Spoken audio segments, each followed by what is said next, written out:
Couple more things I want to cover here. Well, first I got to wait about another 20 minutes until Sam Club opens. I want to get a couple things in Sam's Club. But we'll go back to Marlene Zeben. That's her, Marlene's life, but it's Marlene Zeben, all lowercase letters. Well, I want everybody that views my videos to watch her and comment in English.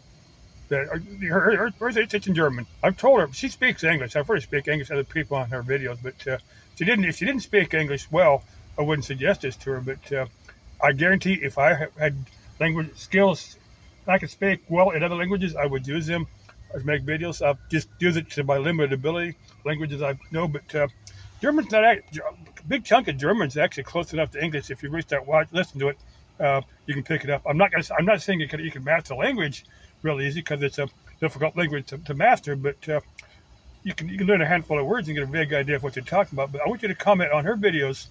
You know, they're short videos, maybe 15, 20 minutes at the most. Comment that you like them in English. That if she made a few, in addition to her German ones, if she made a few in English of her favorite spots, she'd pick up viewers in in English. I have a theory that the guy that holds the camera is her boyfriend Felix. And I think he feels that if a bunch of American guys see her, they'll fall in love with her. He'll get real jealous. I've got this theory on that, but I may be totally wrong on that. Somebody else wanted to cover here, if I can get over to her, if I can find her. I don't know what that one was. It's way... What in the world? What's it doing it? But it's, if I can find her. But it's Dr. Andrea O'Connor. I can't find that page part, but she.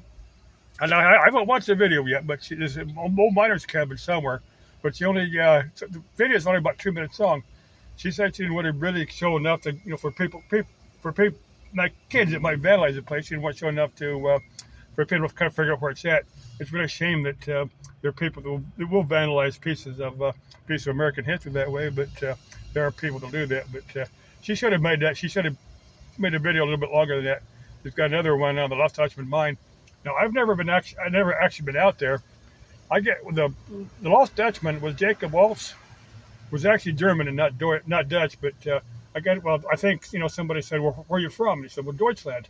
Well, they confused that with Dutch instead of Deutsch is German. But anyway, I've got a theory that his mind wasn't in the superstitions. That he worked for Henry Wickenburg, another German guy.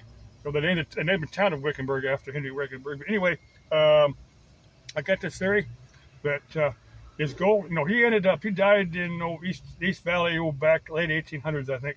And ever since, people have been going out, and a bunch of people have died looking for that Lost Dutchman gold mine. I don't think it's as much haunted and full of demons as it is just a very unforgiving desert out there. That's not my theory, but I think Jacob Waltz stole his gold from Henry, because he worked for Henry Wickenburg. I think he stole his gold from Henry Wickenburg, just didn't want to admit it, and made up the story of a mine out there superstitions. But I could be completely wrong about that. Some of these mountains there, the Bradshaws are known to have gold in them. I don't know what other mountains do, but I don't think there's any in Australia down there. But I may be wrong on that. I don't know if somebody's probably looked in a couple hundred years that people have been living here in the valley. It's overcast and rainy this morning, so this would be a nice time to hike out any place. But you don't want to do it in the heat of the day in the desert, because the desert is unforgiving to anybody's mistakes. Okay, bye.